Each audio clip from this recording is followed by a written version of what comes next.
Okay, here we are.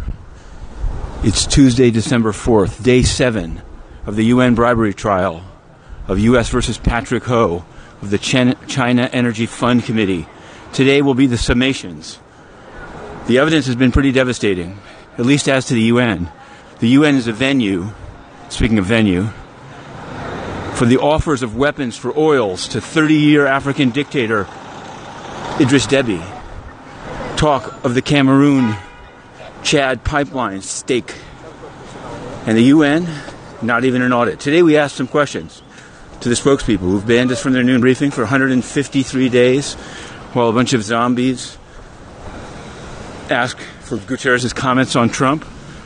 I guess it's interesting. I'll tell you what's not interesting. The UN having sunk so low under Guterres that they have still accredited an NGO which was offering to violate arms embargoes on South Sudan. We asked them about that. Now that the evidence has come out that Uganda purchased weapons from countries such as Slovak Republic for use in South Sudan to kill civilians. Well, the last PGA was from Slovakia, and Antonio Guterres issued a belated, entirely canned statement about abuses in South Sudan, but he's done nothing and continues to cover up for an NGO selling weapons to kill people in South Sudan. The absolute opposite of what the UN was founded to do. The absolute opposite. Not just inconsistent, not just a failure to fully perform, but an absolute perversion of the UN Charter by a self-serving, self-centered, and censorious Secretary General. On that alliterative front, there is the court. And we're going up. And things are coming to endgame here. And the person that should be convicted, Antonio Guterres. During a break in the UN bribery trial of U.S. versus Ho, we've just heard the prosecution summation of the evidence. And it was hard-hitting. 8 counts. FCPA, money laundering. In the U.S., foreign concern.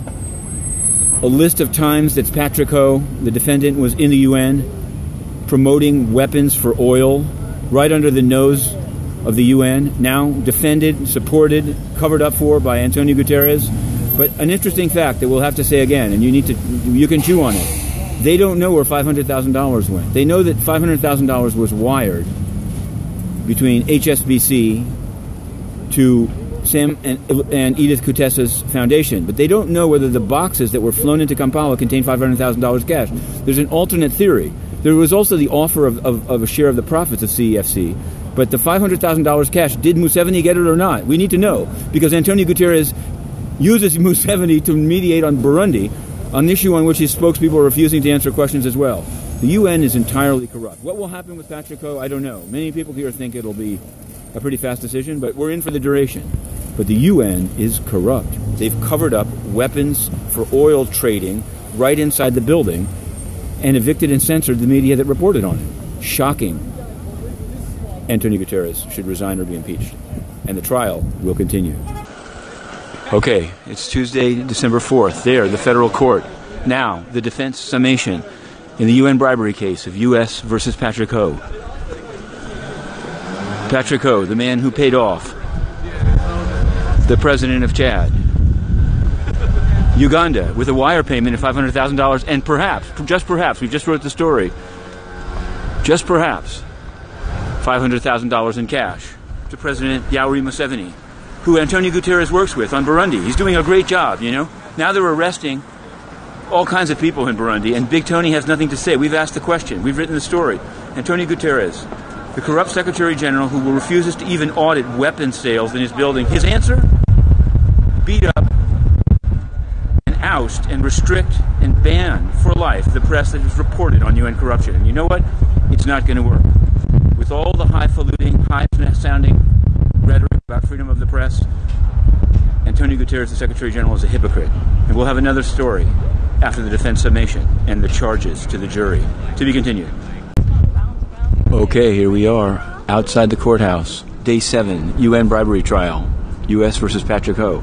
In defense summation, as we had predicted, not to be smarty pants, but the missing $500,000 has come up.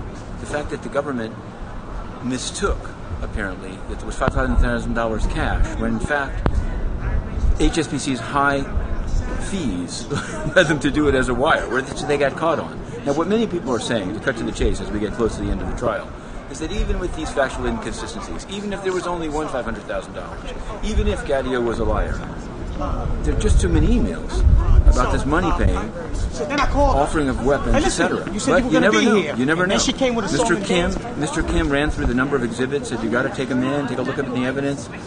I'm left surprised at what's going to happen. I know that one thing that has been proved.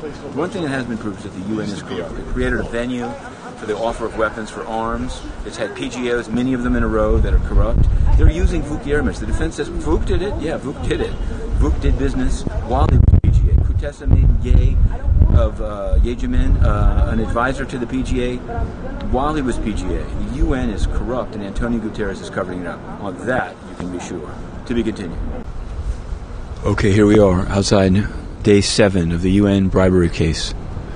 U.S. versus Ho. Here's a well-known defense attorney in another case, in another courtroom. We've been checking that as well. We've got something of a new development here. But what we can say is that the UN is corrupt. The government takes it as granted. This is the driver of Mr. Bramfin. He at one time was the lawyer for Enlap Sang, the first of the defense lawyers of UN bribers. Now, Patrick Ho sat immobile throughout the entire case, staring forward in a purple vestment. The judge's jury charge was extremely long. It went on and on, but she did run through all 8 charges: FCPA, international money laundering, and at the end of it all, now we'll flip forward this way. At the end of it all, the jury got the case. The jury now will come in tomorrow at 10 a.m. to begin deliberating. The marshal will stand outside the door. If they need any evidence, they'll ask for it. Mr. Kim tried it. The defense lawyer tried to rattle off exhibits, so I'd be surprised if they don't ask for a few. Having covered the entire trial and intending to be writing something pretty big about it, I can tell you that it's a pretty damning case. The focus of Mr. Kim was to take apart the credibility of Mr. Gadio and to say, if you think Gadio lied, then you can't convict. But of course you can convict. In today's day and age, emails say it all. And many of the emails shown in this case exceedingly and extremely damning. Now, what one wonders, the judge did a readout of the applicable Ugandan anti-corruption, Chadian and Ugandan anti-corruption law. And it's hard to see how under Ugandan anti-corruption law Sam Kutesa hasn't been charged, just given the emails, or at least Edith Gasana Kutesa. Because at the same time that she was soliciting a $500,000 wire payment to Sam's foundation, she was describing giving a leg up for bidding for Crane Bank. So that's, having just heard what a Ugandan law is, that's a crime. But the worst part of this all is the UN. The UN has had PGA after PGA purchased by venal, China-based, China-affiliated, and I'm sure there's others too. These have just been the 2 cases. Absolutely venal business interests. And worse than that, this case is worse than the Enlap Sang case, which makes Antonio Guterres, the Secretary General's inaction, all the more scandalous. Because in this case, it is shown that the UN was used to offer weapons to a 30-year African president or dictator, you make the call, who has, in fact, killed his own people. Weapons for oil covered up by Guterres. It's not tenable.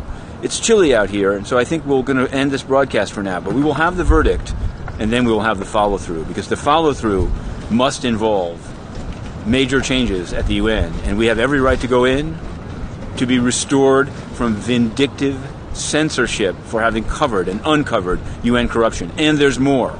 Watch this site.